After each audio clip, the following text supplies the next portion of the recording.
ನಮಸ್ಕಾರ ವೀಕ್ಷಕರೇ, ಹೇಗಿದ್ದೀರಾ? ನಾನಿವತ್ತು ಮಾರ್ನಿಂಗ್ ಬ್ರೇಕ್ಫಾಸ್ಟ್ಗೆ ಅಂತ ವಾಂಗಿಬಾತ್ ಮಾಡ್ತಾಯಿದ್ದೀನಿ. ವಾಂಗಿಬಾತ್ ಅಂದರೆ ಬ್ರಿಂಜಾಲ್ ರೈಸ್, ಅದರಲ್ಲೂ ಬೇರೆ ಬದನೆಕಾಯಿಗಿಂತ ಮೈಸೂರು ಬದನೆಕಾಯಲ್ಲಿ ವಾಂಗಿಬಾತ್ ಮಾಡಿದ್ರೆ ಹೆಚ್ಚು ರುಚಿ. ಹಾಗಿದ್ರೆ ನೋಡೋಣ. ನೋಡಿ, ಒಂದು 3ರಿಂದ 4 ಇಂಚಷ್ಟು ಬದನೆಕಾಯಿನ ಕಟ್ ಮಾಡಿಕೊಂಡು ವಾಶ್ ಮಾಡ್ಕೊಳ್ಳಿ. 3ರಿಂದ 4 ಸ್ಪೂನಷ್ಟು ಆಯಿಲ್ ಹಾಕಿ, 1 ಸ್ಪೂನ್ ಆಯಿಲು ಜಾಸ್ತಿನೇ ಹಾಕ್ಕೊಳ್ಳಿ.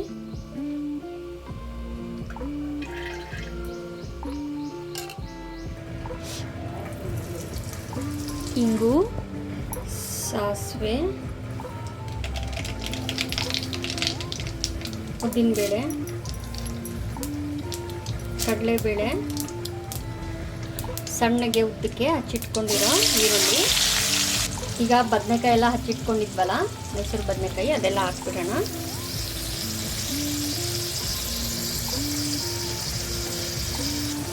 ಕರಿಬೇವು, 2 ಒಣಮೆಣಸಿನ್ಕಾಯಿ, 1/4 ಸ್ಪೂನು ಅರಿಶಿಣ. ಇದೆಲ್ಲ ಮಿಕ್ಸ್ ಮಾಡ್ಕೊಳ್ಳಿ. ಬದನೆಕಾಯಿ ಸ್ವಲ್ಪ ಸಾಫ್ಟ್ ಆಗೋವರೆಗೂ ಫ್ರೈ ಮಾಡ್ಕೊಳ್ಳಿ. ಎಣ್ಣೆಯಲ್ಲೇ ಮಗ್ಗಿಸ್ಕೊಳ್ಳಿ.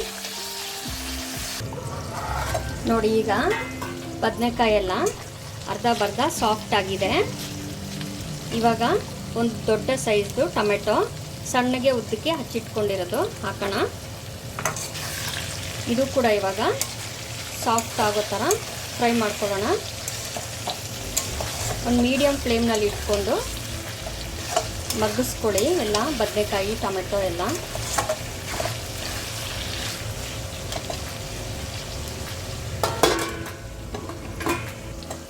ನೋಡಿ, ಅವಾಗವಾಗ ಕಲಿಸ್ಕೊತಾ ಇರಿ, ಮಿಕ್ಸ್ ಮಾಡ್ತಾ ಇರಿ. ಈಗ ರುಚಿಗೆ ತಕ್ಕಷ್ಟು ಉಪ್ಪು ಹಾಕೋಣ.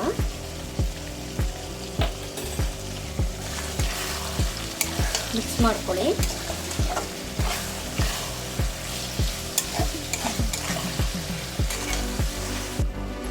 ಈಗ ವಾಂಗಿಬಾತ್ ಪೌಡರ್ ಹಾಕೋಣ.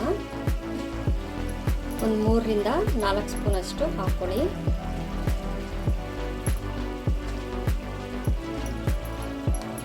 ಈ ವಾಂಗಿಬಾತ್ ಪೌಡರ್ನ ನಾನು ಆಗಲೇ ಲಾಸ್ಟ್ ವಿಡಿಯೋನಲ್ಲಿ ತೋರಿಸಿದ್ದೀನಿ. ಡಿಸ್ಕ್ರಿಪ್ಷನ್ ಬಾಕ್ಸಲ್ಲಿ ಇರುತ್ತೆ, ನೋಡ್ಕೊಳ್ಳಿ.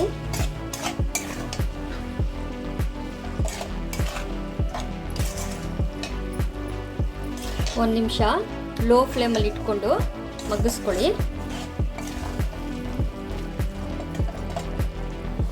ನೋಡಿ, ಈಗ ಇದು ಆಗಿದೆ. ಒಂದ್ಸರಿ ಮಿಕ್ಸ್ ಮಾಡಿಕೊಂಡು ಸ್ಟವ್ ಆರಿಸ್ಕೊಬಿಡಿ.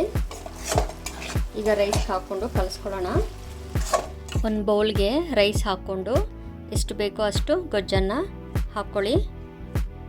ಮಿಕ್ಸ್ ಮಾಡ್ಕೊಳ್ಳಿ ಎಲ್ಲ. ಉಪ್ಪು ಆಲ್ರೆಡಿ ನಾವು ಹಾಕಿರೋದ್ರಿಂದ ನೋಡಿಕೊಂಡು ಕಮ್ಮಿ ಬಂದರೆ ಹಾಕ್ಕೊಳ್ಳಿ. ಈಗ ವಾಂಗಿಬಾತ್ ರೆಡಿಯಾಗಿದೆ.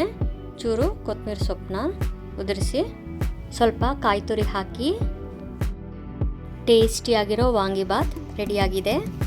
ಮಧ್ಯಾಹ್ನ ಲಂಚ್ ಟೈಮ್ ಕೂಡ ಮಾಡ್ಕೋಬೋದು. ನೋಡಿದ್ರಲ್ವಾ ಹೇಗೆ ಮಾಡೋದು ಅಂತ? ನಿಮ್ಗೆ ಇಷ್ಟ ಆಯಿತು ಅಂತ ಅಂದ್ಕೊತೀನಿ. ಹಾಗಿದ್ರೆ ತಡ ಯಾಕೆ ಮಾಡ್ತೀರಾ? ಲೈಕ್ ಕೊಟ್ಟು ಕಮೆಂಟ್ ಮಾಡಿ, ಸಬ್ಸ್ಕ್ರೈಬ್ ಮಾಡಿ. ಮತ್ತೆ ಸಿಗ್ತೀನಿ. Thank you.